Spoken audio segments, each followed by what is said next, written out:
Mesdames, Messieurs, bonsoir, c'est Sport Week-end, les plus belles images, les décryptages et tous les résultats de la planète sport. C'est maintenant au sommaire de notre émission évidemment du football. Le dossier du jour, c'est le boycott du drapeau israélien au championnat du monde de natation au Qatar et du bobsleigh. Avec la préparation des Jeux de Sochi, Sport Week-end, c'est une émission interactive dans laquelle vous pouvez participer. Tous vos coups de cœur ou vos coups de gueule, n'hésitez pas à nous envoyer vos tweets via le hashtag i24sport. Julien Baloul interviendra en direct tout au long de cette émission. Allez, on commence cette édition par du football. Et l'affiche incontestée de ce week-end, c'était le Barça contre le Real Madrid, Tata Martino contre Carlo Ancelotti, Messi contre Ronaldo, bref, du grand spectacle, Barcelone contre Madrid. C'est le match de tous les records, les deux équipes les plus chères, près de 400 millions de téléspectateurs à travers le monde qui étaient devant leur poste de télévision. À titre de comparaison, le Super Bowl, la finale de football américain aux États-Unis, réunit environ 110 millions de téléspectateurs et finalement, c'est le Barça qui s'impose 2-1. Un soulagement pour les Barcelonais qui prennent 6 points d'avance sur le Real. Pour en parler avec nous, Mathieu Topman, bonjour. Bonjour Valérie. Bienvenue. Alors, qu'avez-vous pensé de ce match ? Écoutez, je pense que c'est tout d'abord une très belle victoire du Barça, 2-1, mais le Barça n'a pas que gagné sur le terrain. Ils ont aussi gagné la guerre des entraîneurs. Alors, on le sait tous, cet été, il y a 2 nouveaux entraîneurs qui sont arrivés en Liga. Carlo Ancelotti pour Madrid et Tata Martino à Barcelone. Et bien, Tata Martino, l'inconnu qui est arrivé d'Amérique du Sud, a fait taire tous les observateurs et a remporté ce Classico de manière très subtile. Carlo Ancelotti a beaucoup déçu avec un milieu à 3 très défensif. On avait l'impression de voir du Mourinho à ses plus mauvaises heures avec le Real Madrid. Beaucoup de déceptions. Et une autre victoire du Barça. Alors, Gareth Bale est arrivé cet été pour 91 millions d'euros à Madrid. Il a été inexistant. Alors que de l'autre côté, Neymar est arrivé pour seulement 60 millions d'euros. Il a marqué un but et il a été très bon. Vous avez bien fait de dire seulement, Mathieu. Je vous propose d'accueillir par Skype Mickaël Madar. Vous êtes notre expert. Je vous rappelle que vous êtes un ancien joueur du Paris Saint-Germain et de l'équipe de France. Mickaël, bonjour. Bonjour. Alors, Mickaël, le Barça qui s'impose contre le Real. Qu'avez-vous pensé de la prestation du Barça ? Je pense sur l'ensemble du match, leur victoire est méritée. Maintenant, le match en lui-même, c'est pas l'un des plus beaux classicos auxquels on a pu assister, mais bon, dans l'intensité, c'était quand même pas mal, quoi.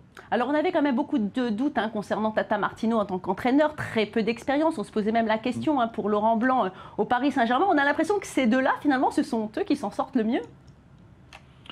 Oui, c'est vrai que pour un début, Tata Martino à Barcelone, je pense que c'est bon parce que les résultats sont là. Après, dans le jeu, je n'ai pas trouvé le Barcelone de Guardiola, bien sûr, mais ça va être difficile de l'imiter. Et en ce qui concerne Laurent Blanc, Laurent Blanc est actuellement l'entraîneur du Paris Saint-Germain avec un effectif vraiment avec des grands joueurs, avec des joueurs de talent. Qui sont mis tous à la disposition du collectif de cette équipe. Et pour l'instant, ça a l'air de bien fonctionner. Alors justement, un mot sur Carlo Ancelotti qui est parti en star du Paris Saint-Germain et qui pourtant n'arrive pas à prendre ses marques au Real Madrid. À votre avis, pourquoi ? Je ne sais pas, parce que il dispose quand même d'un effectif assez important avec des grands joueurs. Maintenant, le plus difficile, c'est peut-être de les faire jouer tous ensemble. Mais je ne suis pas trop partisan de ce système tactique qu'il a pu mettre en place hier soir contre Barcelone avec Sergio Ramos devant la défense. Je pense que c'est ce qui a un peu causé la perte du Real Madrid. D'ailleurs, il s'est aperçu assez rapidement qu'il avait fait une erreur. Il a sorti Sergio Ramos à la 55e minute.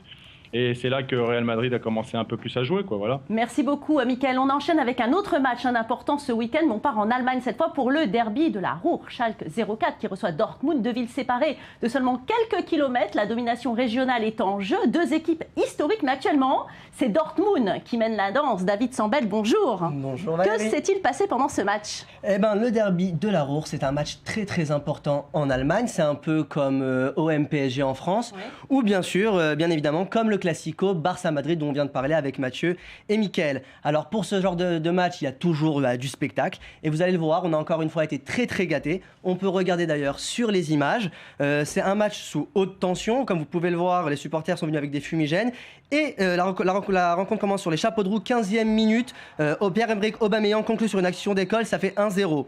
Les Jaunets Noirs aggravent le score à 50e minute. Et après, on peut voir en 2 temps, Max Meyer, les Bleus doivent s'y prendre pour 2 fois pour marquer. Schalke pousse mais se fait prendre en compte, 74e minute. Mkhitaryan sert Blakizowski, le Polonais ouvre son pied et marque. Score final 3-1.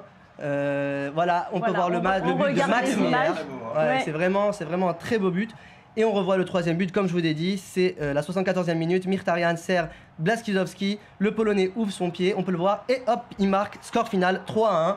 Je vous l'avais promis, je vous l'avais dit Valérie, on a vu du très très beau spectacle pour ce derby. Du football comme on l'aime, très athlétique. Alors Mickaël, on parle de Bundesliga avec vous, Dortmund est intraitable, le football allemand devient de plus en plus performant et c'est prometteur pour la Coupe du Monde. Oui, c'est sûr que c'est prometteur parce qu'on a quand même eu la dernière Champions League avec Bayern Dortmund. Là, on se retrouve donc avec le Bayern en tête du championnat, Dortmund deuxième. On a un très beau football, on a des jeunes prometteurs comme Götze, comme Reus, qui sont des talents à l'état pur. On a une équipe d'Allemagne qui a des bons résultats, qui est déjà qualifiée pour la Coupe du Monde. Je pense que ça va être un candidat potentiel à cette prochaine Coupe du Monde. Ça, c'est une certitude. Alors, avec des matchs pareils, la twittosphère a dû chauffer. Je suppose qu'il y a dû en avoir des réactions à la suite de la victoire du Barça face au Real. Julien Baloul. Oui, sur tous les matchs dont vous avez parlé, il y a beaucoup de réactions, beaucoup de tweets. Et en effet, j'ai sélectionné notamment ceux qui parlent du Barça et du Real de Madrid. On va les voir à l'écran tout de suite, Valérie. Vous allez voir pourquoi j'ai sélectionné. Premièrement, une image un peu amusante, ça va dans tous les sens. C'est des flèches, c'est pour expliquer la tactique de l'équipe. Je vous avoue, j'ai rien compris. Les flèches vont dans tous les sens, Valérie. Je ne sais pas si Mickaël peut nous aider à y comprendre. On va passer au suivant pour continuer sur ces tweets. Toujours sur ce match, vous allez voir dans quelques secondes la suite des réactions de la twittosphère. Voilà, vous avez beaucoup parlé de l'entraîneur, du match des entraîneurs. Regardez la tête qu'il faisait pendant le match. Il a l'air d'apprécier le match. Ben, oui, forcément. Super stressé. Très stressé. Ouais. Le match des entraîneurs, ça se voit même sur les pics tweets, sur la twittosphère, on le voit. Il se moque de lui. C'est pas très fair-play. Et enfin, des tweets contre les joueurs. Les joueurs, vous allez voir tout de suite ça à l'écran, notamment contre Gareth Bale. Vous allez voir ça tout de suite. Alors, c'est un tweet humoristique, je précise, ce n'est pas le vrai compte de Franck Ribéry, c'est un compte parodique. Il a joué 60 minutes je ne dirai pas le mot, je n'avais pas remarqué. Évidemment, c'est pour dire, je vous rappelle quand même que ce joueur, c'est le deuxième contrat le plus cher de l'histoire, le deuxième transfert le plus cher de l'histoire, pour 91 millions d'euros. Et malgré ça, il ne brille pas. C'est vrai que pour l'instant, ils ne sont pas encore rentrés dans leurs frais, le Real Madrid. Merci Mathieu, merci David, merci Mickaël Madar pour votre analyse. Tout de suite, on passe au sport mécanique. Avec l'Allemand Sébastien Vettel qui a remporté le Grand Prix d'Inde à 26 ans, il devient le plus jeune quadruple champion du monde de l'histoire de la Formule 1. Il rejoint ainsi Alain Prost, le Français, qui lui aussi a été couronné 4 fois. On lui souhaite d'atteindre le record de son compatriote Michael Schumacher, 7 fois champion du monde. Et donc au classement, Vettel a maintenant 90 points d'avance sur le second, Fernando Alonso. L'Espagnol n'a lui que 30 points d'avance sur Raikkonen, son futur coéquipier chez Ferrari. À 3 courses de la fin, il reste encore un peu de suspense pour compléter le podium. Lewis Hamilton et Mark Webber pourront peut-être aussi se mêler à la compétition. Et on passe tout de suite aux deux roues, la MotoGP avec le Grand Prix du Japon. Jorge Lorenzo continue sa remontée fantastique. Il s'impose devant Marc Marquez et n'a plus que 13 points de retard.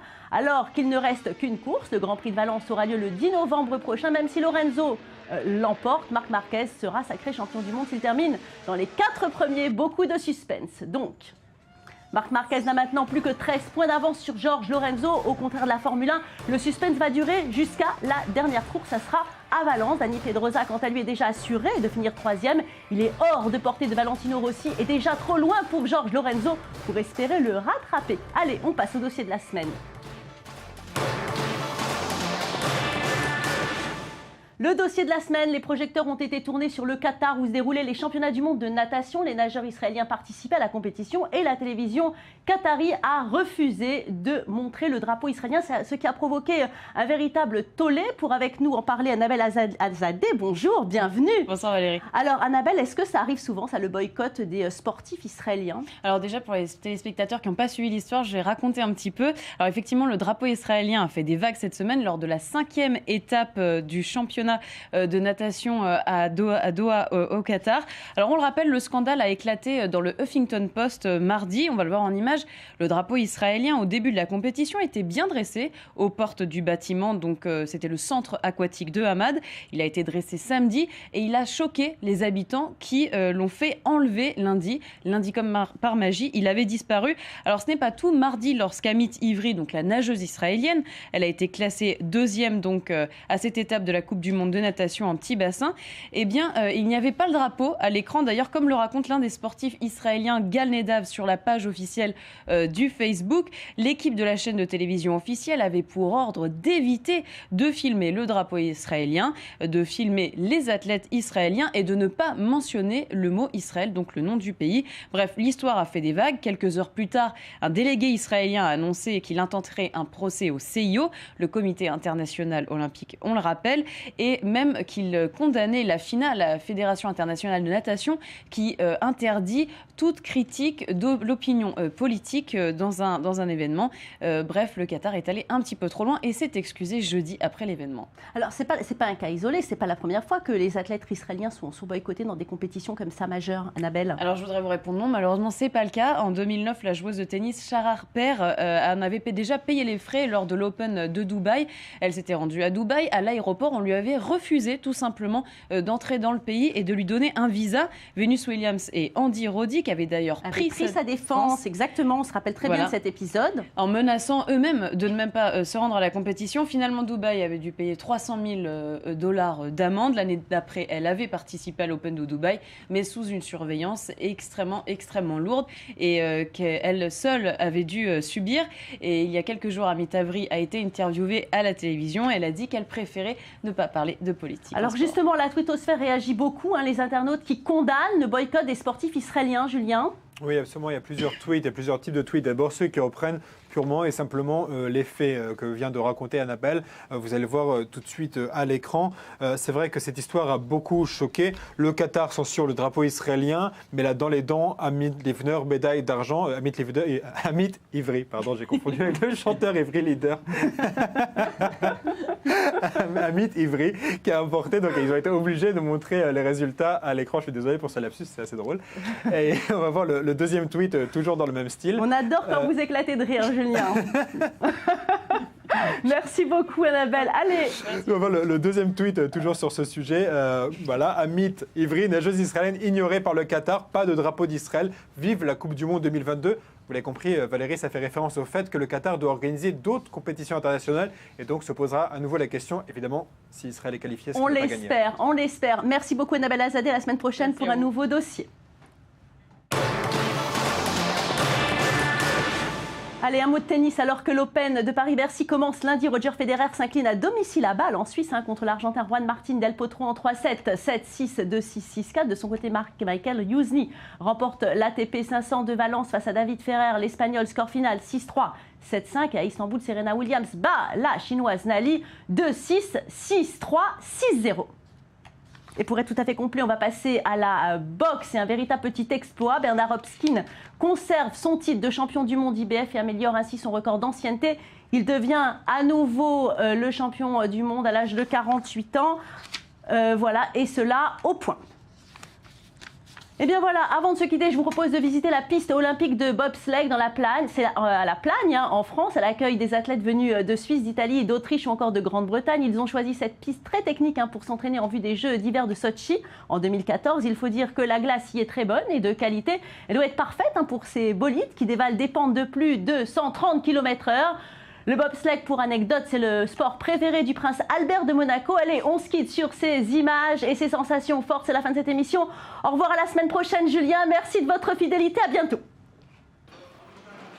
Les pilotes de bobsleigh, de luge et de skeleton dévalent à plus de 130 km/h cette piste de glace qui se détériore au fil des passages. Elle nécessite donc un entretien permanent tout au long de la journée. Il y a des trous qui se forment, puisqu'un bob à 4, c'est quand même 630 kg. Donc à la moindre bosse, l'engin va décoller et va briser la glace.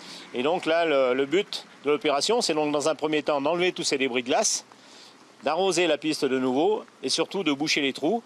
Cette opération, le Matchen, s'effectue sans machine, Les débris de glace récupérés sur la piste dans la journée sont mélangés à de l'eau, projetés puis lissés sur les parois.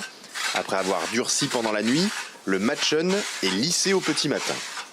C'est un rabot, donc un petit outil qui sert à tailler la glace pour former la piste. Toutes ces opérations effectuées à la main ne sont pas aussi simples qu'elles y paraissent. Il faut en effet plusieurs années pour savoir lire la glace.